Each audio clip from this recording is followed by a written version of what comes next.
Yomi, page 311. So we said that the person who's cholesh she'en bo sakana, right? A person's bedridden because he's sick, but he's not in danger to his life. So 58 says one may ask a non-Jew to turn off a candle or electricity for someone who's cholesh she'en bo sakana, or for someone who's pained by the light. So asking a non-Jew on Shabbat to do something is derabanan. So cholesh she'en bo sakana, we're allowed to, derabanans are permitted because he's sick, and the Chachamim were more lenient, and they said any derabanan issue you're allowed to do for the sake of someone who's bedridden. So you're allowed to ask a non-Jew to turn off the candle, turn off the electricity. If no non-Jew can be found, then even a Jew can turn it off by using a shinui. A lot of people make a mistake. They think, shinui, все можно. You're allowed to do b'shinui everything. No. Doing a malacha b'shinui is still a sumer derabanan. So therefore, if you can have a non-Jew, better to do a non-Jew. If you don't have a non-Jew, so you could do a b'shinui, and it's still sumer derabanan, but since it's a cholesh she'en bo sakana, he's a sick person who's bedridden, we're allowed to be lenient with derabanans, and you do it b'shinui. 59. In places where it's very cold, one may ask a non-Jew to turn on the heat in one's home.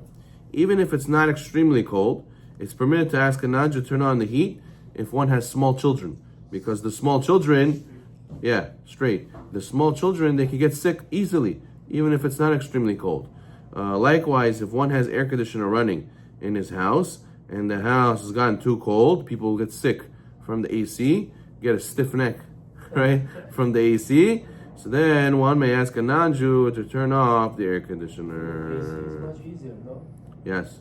Heat is the chidush, because it's a fire, right? But even so, to ask a goy to do it, which is the Rabbanan, but for the sake of people who are going to get sick, the chidush is they're not sick yet. They will get sick. That's also permitted. To turn on the heat, to ask the goy to turn on the heat, or to ask the goy to turn off the air conditioner. Okay. 60. One who made himself sick. Okay. So he ate something that he knew it will make him sick.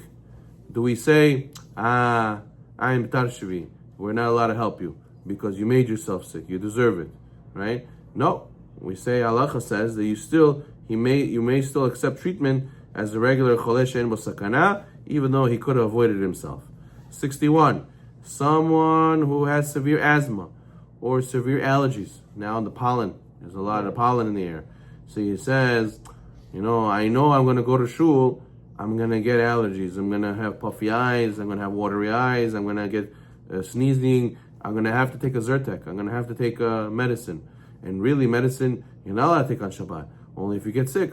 But here, I knew I'm going to get sick. I made myself sick. I went outside, walked to shul, and I made myself like this.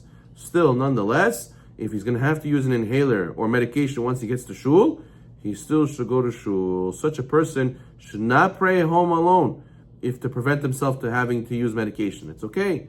Once the situation comes up, you're allowed to use medication, even though you put yourself in that situation. But you put yourself, why? Because you wanted to go to shul. So therefore, it's allowed. Then take it beforehand? So you could take it even before, if you know for sure you're going to get like that.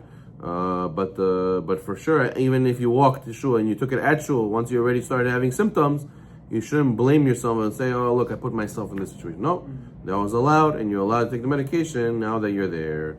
Okay. Page 313. Now we're starting the laws of a lady giving birth on Shabbat. Okay. Number 1, a woman who's giving birth is considered cholesh she'en bo sakana. You hear this? A lady giving birth is considered a woman who's dangerously ill, is a threat to her life. It is permitted to desecrate Shabbat. It's even considered a mitzvah to do so in order to help her give birth safely and to tend to her needs. Number 2, a woman who's in a 9th month of pregnancy and her baby's birth could take place at any time. Let's say she's due. She's already past her due date. She could give birth any second. She should begin to prepare for a possible birth on Shabbat. Everything that you can prepare from before, you should, in order to minimize the amount of melacha you have to do when the birth occurs on Shabbat. What's an example you have to prepare in advance? Letter A. You should have the light on in the house in order that you should be able to find things easily that you need in your house. B, you should have all the paperwork filled out. You should admit yourself to the hospital before, fill out all the paperwork, and tell them, listen, I might have to come in on Saturday. I want to fill out all the paperwork in advance. That way I can just walk in and you have everything that you need from me. C, you should prepare all identification and health documents. One should also write down your blood type, allergies, history of births, and other medical information. That way they don't have to do testing and they don't have to do more writing on the Shabbat. D, personal items the lady will need. She needs to prepare in the bag before Shabbat. For example, food and wine for Kiddush, a Siddur, and other books that may be needed. E, you should already pre-arrange a babysitter. Let's say you have to go to the hospital on Shabbat to give birth. If you already spoke to a babysitter in advance, it's very easy to go call them and say, oh, listen, remember what we spoke about before Shabbat? I'm taking my wife to the hospital really fast. You got to be here very fast. We're going, okay, you already arranged with them and they're available. That way you can leave the kids with them. F, if there's a need to shave an area of one's body, it should preferably be shaved before Shabbat.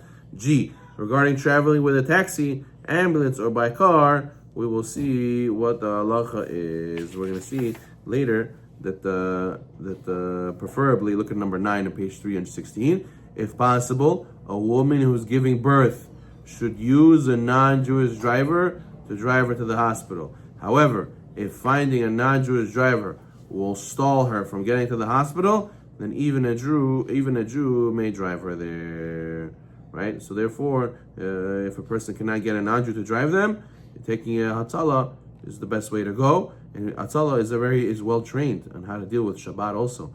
If you drive yourself in a car to take your wife to the hospital and she's giving birth, there's a couple halachot we're going to see soon that you have to be careful of. Like, for example, when you get to the hospital, you won't be able to turn off your car, and you have to park it and leave it on, and you're going to have to give it to some goy to watch your car and to hold on to it, and that's not so simple for some people. And you have to drive to the hospital, you have to take the shortest route. You have to avoid doing as much melacha as you can. There's a lot of things to pay attention to. People who are trained and know how to do this, it's better than you driving yourself. But better than Hatzalah would be to call a non-Jew to take you. Okay. Number 4. A woman is not obligated to sleep near or in the hospital on Shabbat throughout the 9th month, even in order that she shouldn't have to drive on Shabbat to the hospital. She's not obligated to do that. She's allowed to stay away from home or stay away farther away from the hospital. It's not a sur. However, if the woman's in active labor, Erev Shabbat, it's proper that she should already make her way to the hospital on Erev Shabbat. That way she won't have to go on Shabbat when the contractions become more intense. One who already started steady contractions should not wait until Shabbat to go to the hospital. You got to go even before. Okay, good. Especially on Shabbat, it's preferable to give birth in the hospital. That way you have to do less melachot. However, one who cannot make it to the hospital on time must call for help, even on Shabbat. And all melachot that are needed to give a healthy birth are allowed to be done. Okay. Once a woman feels contractions, number 6, or her water breaks, it is permitted to call an ambulance or a taxi and go on Shabbat to the hospital, even if she's not sure if the contractions will continue. Sometimes people get false alarms. People start contractions and the contractions go away. Such a thing, they should know it's still permitted to go to the hospital on Shabbat. What about if a lady needs to go to the hospital? Can someone come with her? Can she have somebody accompany her or go in the ambulance with her to the hospital? A woman who's in labor may and should be accompanied by her husband, a relative, or a friend who she feels comforted by. This person could even ride with her in the taxi or in the ambulance. Even if the woman does not ask for someone to come with her, someone should go with her because they need to give her support. Sometimes it's recommended that you get a doula, a labor coach, someone to go with them, and they should also go with them to the hospital as well. Okay. Some people, their relatives go to the hospital on Shabbat, and the ambulance takes them, and they said, "Now, Rabbi, I'm going in my own car. I'm driving to the hospital also." Or some people, they say their father was taken to the hospital. I need to use my phone. I turn on my phone just in case something happened. It's not allowed. It's not permitted. Once you know that your father or your relative is getting taken care of by medical professionals, what does it help that you drive there? What does it help that you have the phone on? Are you going to save his life? There's already people who are dealing with him. Let's say your sister went with your father, or your one of your relatives went with your father. They're going to the hospital. There's doctors taking care of them.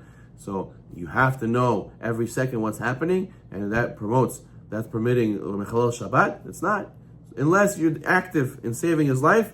It's not permitted to drive, and it's not permitted to go and use your phone.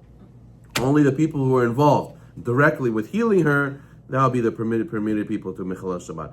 But if you're not, just because you want to know, even if it's your loved one, I know it's very dear to your heart and you want to know everything that's going on, it does not permit you to drive afterwards on your own, or it does not permit you to use your phone afterwards on your own to Mechalel Shabbat. Baruch Olam.